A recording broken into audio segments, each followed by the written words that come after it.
Welcome, everyone. This is Yvonne Davis and David Steele from the Rocky Mountain Compassionate Communication Network.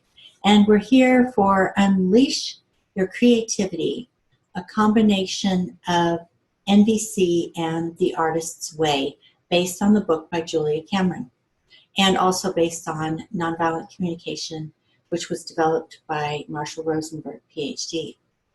So today we are in week 3 and we're discussing recovering a sense of power. And as you may know, because this is my power posture. Yes. I just recovered. See, I was weak. Now I'm powerful. Okay. Now I'm weak. Now I'm powerful. Okay. But if I'll be weak, if that helps you feel powerful, because I have the power to make you feel powerful, which means I'm really powerful. Mm-hmm. And then maybe if I get powerful, you'll feel weak. Okay. That's not what we're talking about, is it? No, we're actually talking about self-sovereignty, I would say, self-empowerment, creating an inner locus of control. Can we talk about hunting power?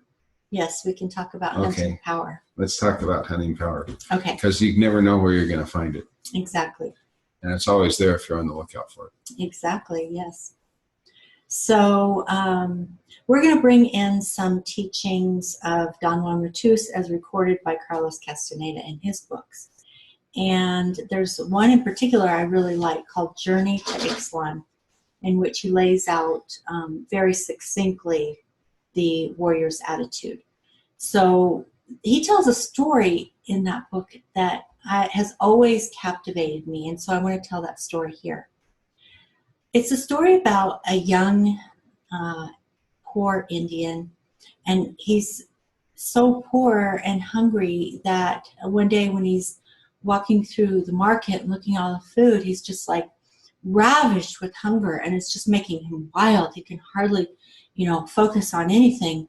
And because he's moving through the market, just like in this wild, unfocused state, he bumps into a sorcerer.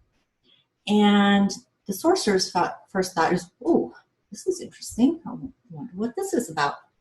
But for this young poor Indian, he's just enraged. Get out of my way, you old man. What are you doing in my way? Well, next thing you know, he realizes that when he bumped into this old man, the man dropped the gourds he was carrying. And then this poor young Indian got this idea, well, maybe if I help him to carry his gourds, then that's how I'll get my food for tonight. So he scoops up the gourds and he says, sir, please let me carry these for you. And the sorcerer says, yes, that's fine. So they begin to walk toward the sorcerer's home. And as they get closer, the sorcerer tells him, there's something that I want to show you. And he introduces this young Indian to a magical deer. And he says, I will give you this magical deer as a gift. And the Indian is like, what do I have to do for that? And he says, all you have to do is set down the gourds. So this young Indian, who had just eaten because the sorcerer had given him some food intentionally as a way to give him the courage of a full stomach.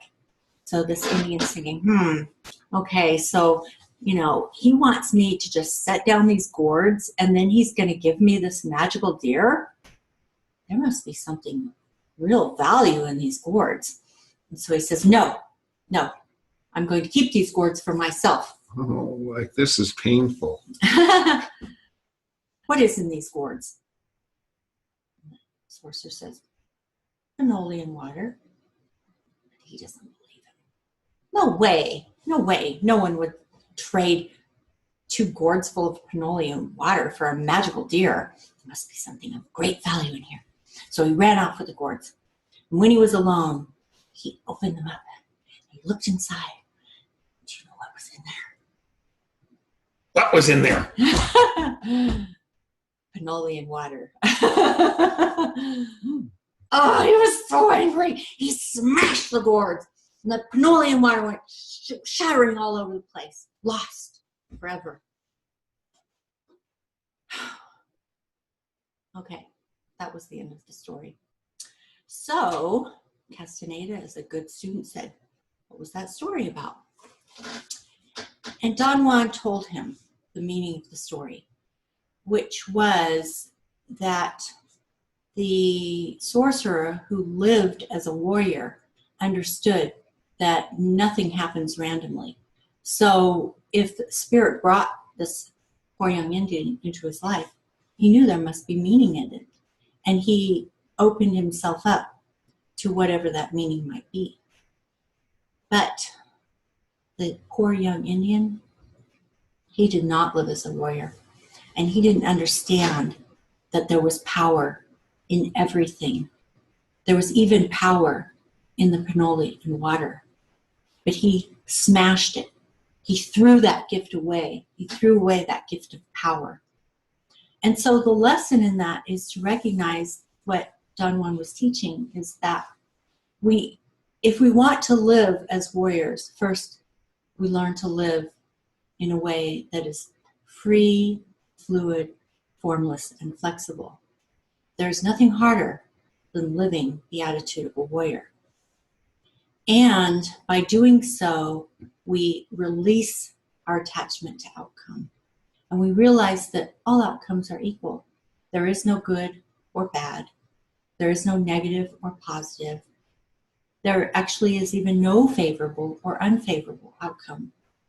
All outcomes lead to power for a warrior. And that is how we hunt power. We stay open to whatever spirit is bringing into our lives. So what would you like to add? What is your takeaway? My takeaway is I didn't realize what a good storyteller you were. That was very well done. I really enjoyed the story. There was power in it.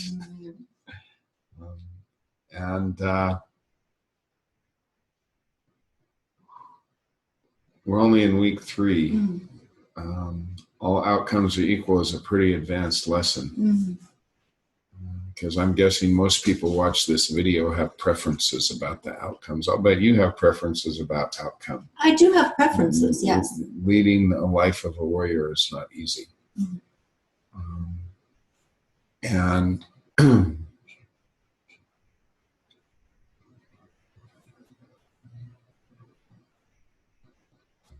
so here's what comes up for me when you read this, when you talk about that story, which is in every moment. First of all, in every moment, this is the artist's way. Artistry is about creative expression. Every moment is an act of creation. It has never was. It comes into being a creative expression of some sort. And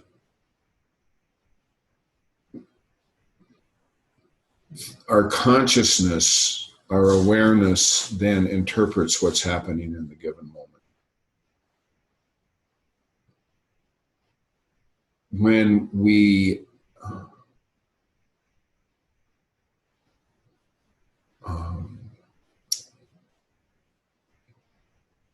can align ourselves and our perception so that we see that act of creation in every moment, that we see the perfection. There is a perfection.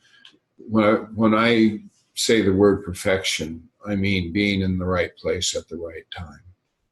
And being in the right place at the right time is not a matter of circumstance or chance. Being in the right place at the right time is a matter of consciousness, because every place is the right place and every time is the right time if you are in alignment with the creative principle that is manifesting in the moment. So to me, that is what that story about the gourd is about, is finding the power, finding the lesson in every moment, finding the nourishment in every moment. Another way of talking about power is talking about nourishment, because nourishment is what gives us the energy to sustain, to do And often when we talk about power, I think we're talking about the ability to influence our environment. And also an attitude of meeting life in partnership rather than as a humble supplicant, please have mercy on me. But just like, okay, I'm co-creating. I'm alive. How am I using this gift? And the power of life that surges through my veins, how does that express in the world? So those are my thoughts. Mm-hmm. Yeah. So I'm trying to imagine what thoughts might be coming up in people's minds. I sensed a sneeze coming on or something. So that was me suppressing a yawn. Can't be the company, it must be the hour. It's nighttime. Yeah. Here on the video. Yeah. So yeah, I'm trying to anticipate some questions that might come up in people's minds, because I can imagine that this is a perspective that is not generally pervade in our culture, especially you know, like even in the New Age movement, because I consider us fairly progressive in you know, spiritual teachings, but I think in a way we're kind of ahead of the curve in terms of the New Age, new thought movement, because what I have seen out there is a pretty intense focus on the idea of positive thinking and how you can create your reality through positive thinking.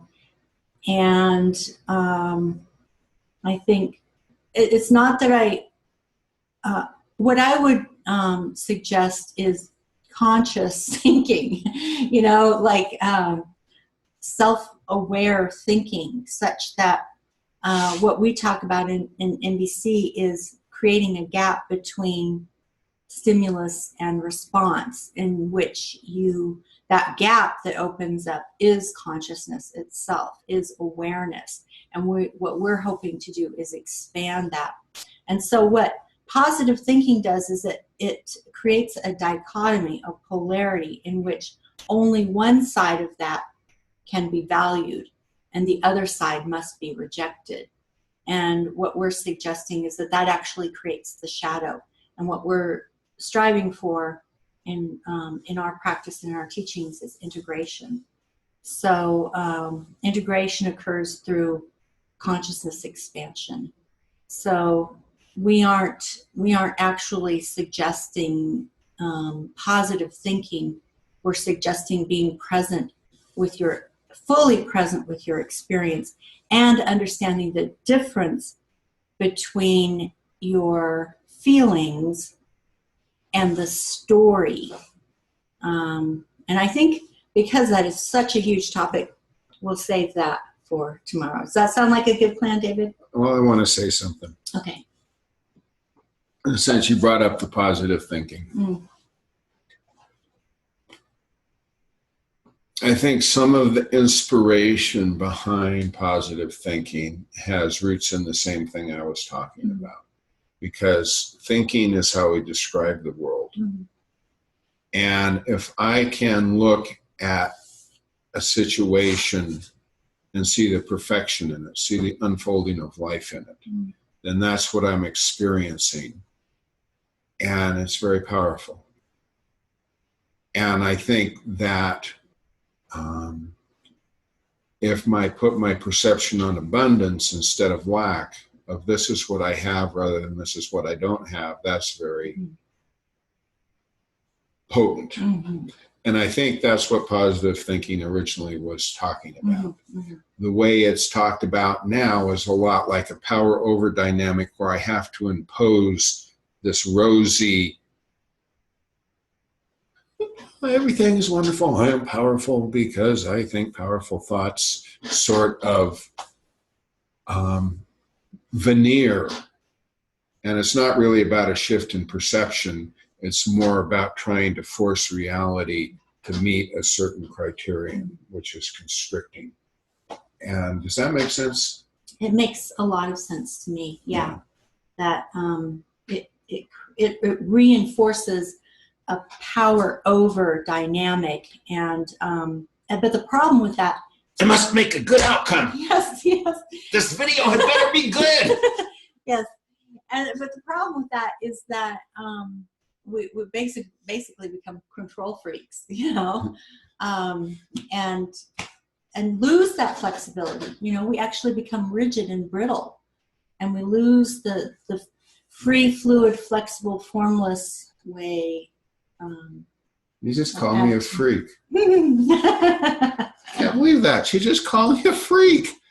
Not only any freak, a control freak. I think we should turn it off right now.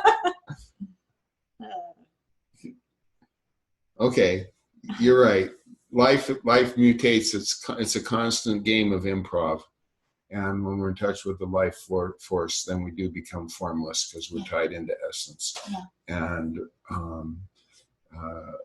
we lose that brittleness. Yeah.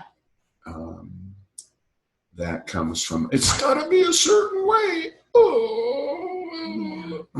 And just become more like curious. Oh, it's amazing.